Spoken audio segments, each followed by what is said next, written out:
오늘은 교회를 넘어서 2002년도 이근호 목사님께서 쓰신 책입니다.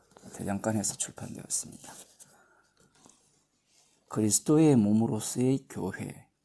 성전은 하나님께서 다윗에게 약속한 것이 그대로 성취되고 있다는 증거이다. 당연히 사람에 의해서 무너지거나 다시 세워지지 않는다.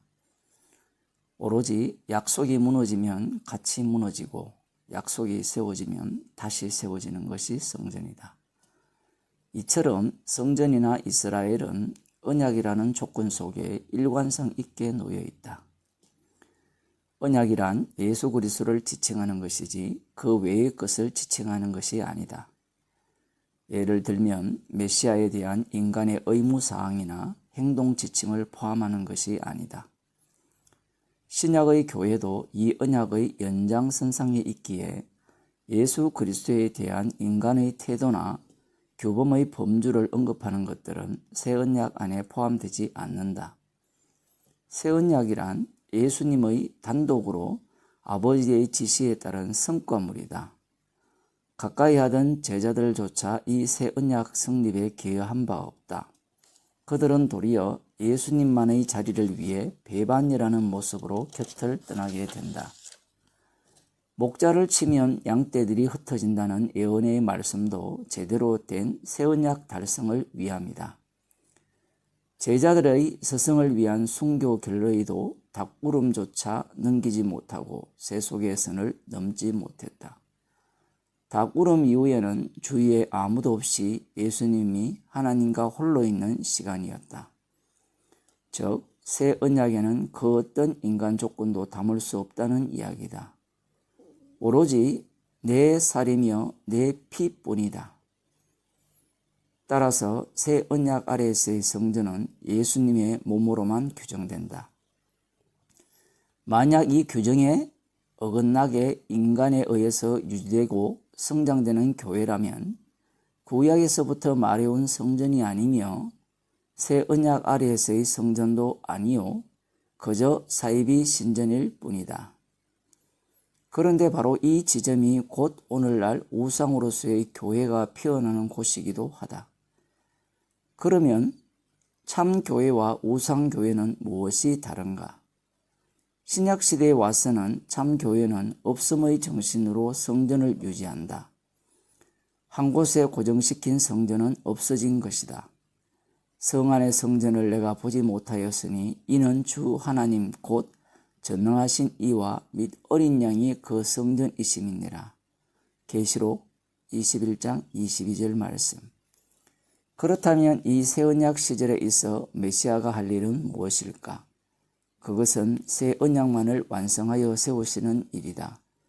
모든 인간의 업적들을 쓸어버림으로 이 세상에 그 어떤 인간도 메시아가 될 수 없다는 점을 보이는 방식으로 일하신다. 율법 후에 하신 맹세의 말씀은 영원히 온전케 되신 아들을 세우셨느니라. 히브리서 7장 28절 말씀. 예수님 이외에는 그 누구도 메시아가 아님을 지적하기 위한 성전이요 교회요 그리스도의 몸이다. 이 점은 예수님이 아기 때에 이미 시므온이라는 선지자를 통해서 예언된 바 있다. 보라, 이 아이는 이스라엘 중 많은 사람의 패하고 흥함을 위하여 비방을 받는 표적되기 위하여 세움을 입었고 또 칼이 네 마음을 찌르듯 하리라. 이는 여러 사람의 마음의 생각을 드러내려 함이니라 하더라. 누가복음 2장 34절에서 35절 말씀. 메시아의 기능은 사람의 마음을 찌르는 기능이다. 그 근거는 메시아께서 홀로 이룩하신 언약 완성에 있다. 원래부터 언약이란 사람의 필요에 의해서가 아니라 하나님이 필요해서 제공되었고 그 성취도 하나님의 손에 의해서 이루어진다. 인간 편에서 봐서 전혀 엉뚱한 일이 새로 뭉게뭉게 일어난 셈이다. 일이 이렇게 되니 육체를 갖고 있고 몸을 갖고 있는 인간들은 자신의 몸으로 해낼 수 있는 것의 의미를 찾을 수 없게 되었다. 하나님께서 새로운 아담의 몸을 준비하심으로써 기존의 아담 노선에 속한 모든 몸은 무용지물이 되고 말았다. 그저 쇠퇴중에 있는 와해될 몸에 불과하다. 율법이 가입된 것은 모든 이로 하여금 죄인 되게 하여 심판 날에서 군말 못하게 하시겠다는 것이다. 우리가 알거니와 무릇 율법이 말하는 바는 율법 아래 있는 자들에게 말하는 것이니 이는 모든 입을 막고 온 세상으로 하나님의 심판 날에 있게 하려 함이니라. 로마서 3장 19절 말씀. 즉 기존에 있는 죄를 더욱 죄로 폭로하기 위함이다. 율법이 가입한 것은 범죄를 더하게 하려 함이라. 로마서 5장 20절 말씀. 그 죄의 진원지는 아담이다. 그 계통을 따라 죄가 세상에 들어왔다. 이제 새로운 아담, 마지막 아담의 몸을 통해서 의가 들어올 차례이다. 이 의에 기존 아담의 몸을 가진 자는 감히 관여하거나 변화를 주거나 영향력을 행사할 수 있거나 도움을 주는 그런 입장에 있지 않다. 그저 가만히 받고 있을 뿐이다. 뿐만 아니라 주는 행위 또한 새 언약의 지속적인 선물 부여로만 가능하다. 히브리서 10장은 그저 주는 행위까지 새 언약 안에서 필히 행사되도록 포함되어 있는 내용이라고 소개하고 있다.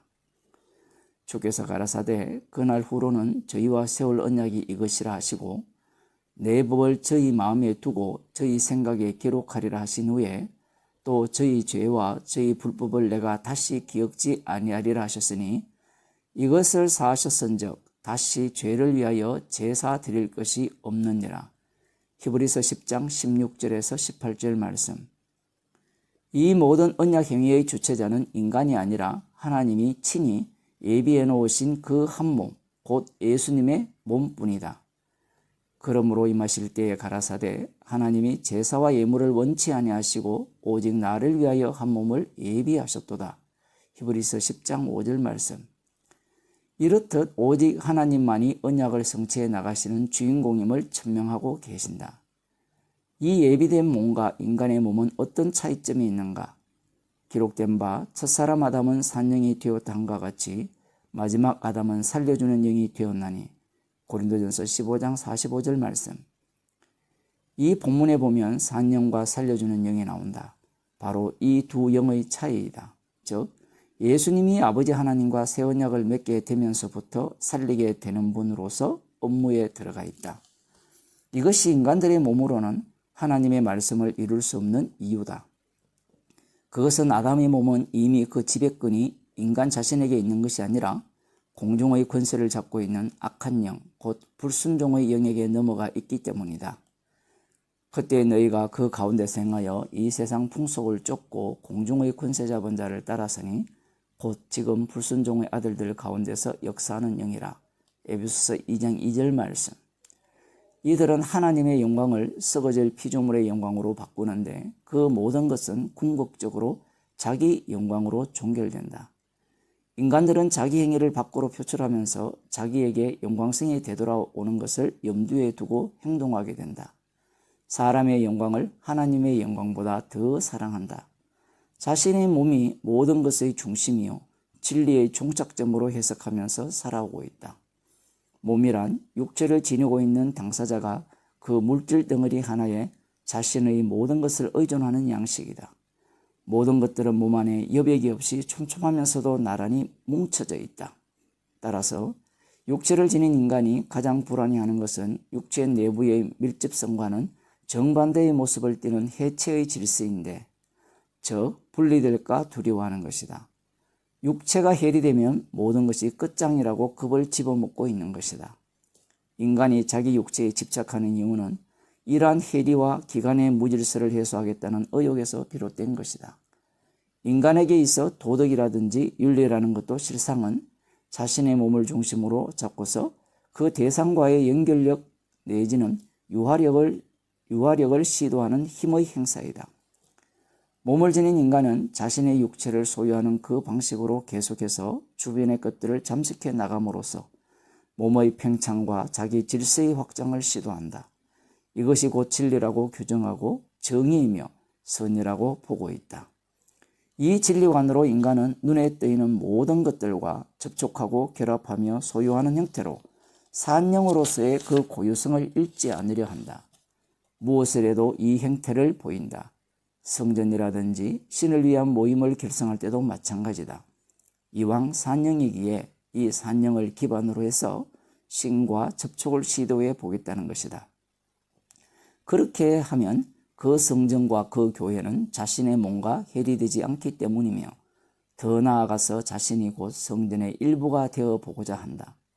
이런 방식으로 일관해서 궁극적으로는 신마저 자신의 일부가 되고 또한 자신이 신의 일부가 되기를 원한다. 예를 들면 성령이라고 불리는 신의 능력이 자신의 신체 능력의 일부로 늘 붙어 있어 자신을 신적 존재로 전환시켜 주리라 기대한다.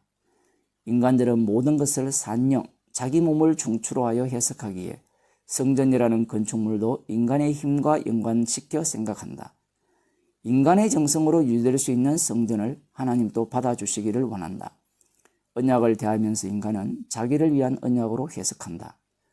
이러한 왜곡된 언약 이해에 대해서 하나님은 좌시하지 않으신다. 왜냐하면 언약 안으로 인간의 이름이 잠입됨을 용납하지 않기 때문이다. 이 모두가 자신의 산영을 절대시한 결과이다. 하나님은 이 점에 대해서 창세기 3장에서 인간 속에 약속을 집어넣으시면서 죽음을 매개로 다루신다. 즉 죽음이 산영이 된 인간의 종착점이라는 것이다. 죽음이란 모든 가치의 부정을 뜻한다. 모든 것의 소멸이며 사라짐이며 없어짐이다. 더 이상 소유에다 소유를 중첩시켜봤자 소용없다. 죽음을 매개로 하기에 구약의 성전의 없음도 인간 모두를 죽이기 위한 조치이다. 그리고 거룩한 죽음만이 피를 튀면서 반복될 뿐이지 인간의 죽음마저 거절된다. 성전뜰 안 제단 위의 모습은 성전과 인간과의 진정한 관계를 대변해 준다. 성전의 제단은 인간 죽음의 극치를 보여주는 현장이다. 따라서 모든 것을 아무것도 없음 상태, 즉 모든 것이 죽어 있음의 상태로 되돌려 놓으시려는 것이다. 그래야 없는 데서 있게 하시고 죽은 데서 살리시는 하나님다운 활동이 그 토대 위에 이루어질 수 있다. 이처럼 모든 면에 있어 산영과 살려주는 영의 대비는 계속 이어진다. 예수님의 몸은 여타의 몸과 다를 바 없는 평범한 몸으로 보여지겠지만 그분은 살려주시는 몸이시다. 하나님의 언약은 예수님의 몸을 통해서만 성사된다. 메시아의 몸이란 언약에 의한 몸이요 하나님의 이름으로 활동하는 몸이다. 언약 완성을 위한 몸이다. 따라서 메시아의 몸은 자연적으로 기존의 모든 인간의 몸으로 움직이는 행위와 활동과 마음의 생각을 정죄하고 심판할 수밖에 없다. 형제들아, 내가 이것을 말하노니 혈과 육은 하나님 나라를 유업으로 받을 수 없고 또한 썩은 것은 썩지 아니할 것을 유업으로 받지 못하느니라. 고린도전서 15장 50절 말씀. 인간의 몸, 즉 인간은 왜 하나님의 언약을 이룰 수 없는가? 그들은 하나님의 이름으로 사는 존재가 아니라 자기 이름으로 살아가는 존재이기 때문이다. 예수님이 이 땅에 나타나신 것은 이러한 모든 세계를 허물고 모든 이름을 허물기 위해서이다. 그리고 그 허무는 작업은 산영을 죽을 몸으로 전환시키는 데 있다. 곧 죽을 몸으로 만들어내는 모든 세계는 곧 죽음의 세계라는 것을 명백하게 하겠다는 것이다. 예수님의 십자가와 부활도 이런 취지에서다. 십자가에서 죽으신 지 3일 만에 부활하신 것도 인간 몸의 실체를 보여주시기 위함이다. 다른 표적은 없다. 십자가의 표적이 최종 결론이다. 이 세계에서 인간은 빠져야 한다. 육은 무익하다. 메시아의 몸만 남아 계셔야 한다. 오라 우리가 여호와께로 돌아가자. 여호와께서 우리를 찢으셨으나 도로 낫게 하실 것이요 우리를 치셨으나 삼매어 주실 것임이라. 여호와께서 이틀 후에 우리를 살리시며 제3일에 우리를 일으키시리니 우리가 그 앞에서 살리라. 즉 예수님만이 오직 예수님만이 모든 것을 새로 시작할 수 있는 자격자이다. 생명은 기존 인간 세계를 지탱하고 유지하기 위해서 있는 것이 아니다. 생명은 도리어 이 세계를 와해시키려 하신다. 그리고 그 와해될 세계에서 자진해서 예수님께로 와서 구원될 위인도 이 세상에는 없다. 나를 보내신 아버지께서 이끌지 아니하면 아무라도 내게 올 수 없으니 요한복음 6장 44절 말씀. 하나님은 예수님만의 세계를 구축하기 위해서 애초부터 계획하셨다. 말씀의 몸만이 새 생명이며 유일한 생명이다. 말씀의 성취, 언약의 성취 과정에서 기존의 몸과의 투쟁이 벌어지겠지만 인간의 몸은 처음부터 말씀을 온전히 수행해내지 못할 몸들이기에 의의 전쟁은 하나만이다. 오히려 인간들은 말씀 지키기 전쟁에서 왜 자신이 배제되고 죽어야 하는 존재에 불과한지를 확인만 해야 한다. 말씀의 몸은 성령 세례를 받은 몸이다. 그리고 또한 자신이 스스로 택하신 백성에게 성령을 줄 수 있는 그런 몸으로 이 땅에 나타나셨다. 나를 믿는 자는 성경의 이름과 같이 그 배에서 생수의 강이 흘러나리라 하시니 이는 그를 믿는 자의 받을 성령을 가리켜 말씀하신 것이라.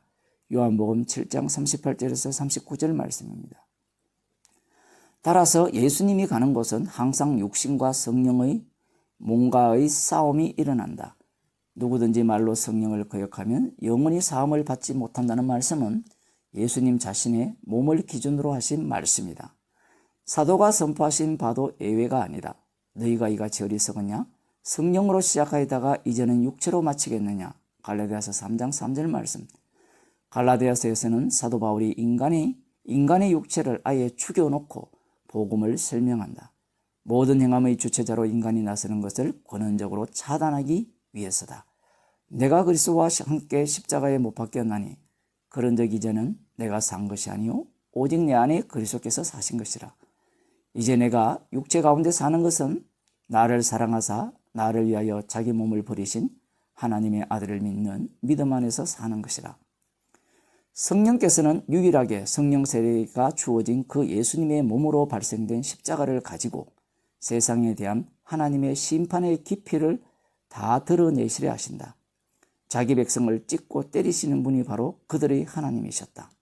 하나님의 이런 속성을 그대로 담아낼 수 있는 새로운 백성, 새로운 몸을 하나님은 성령을 통해 마련코자 하신 것이다.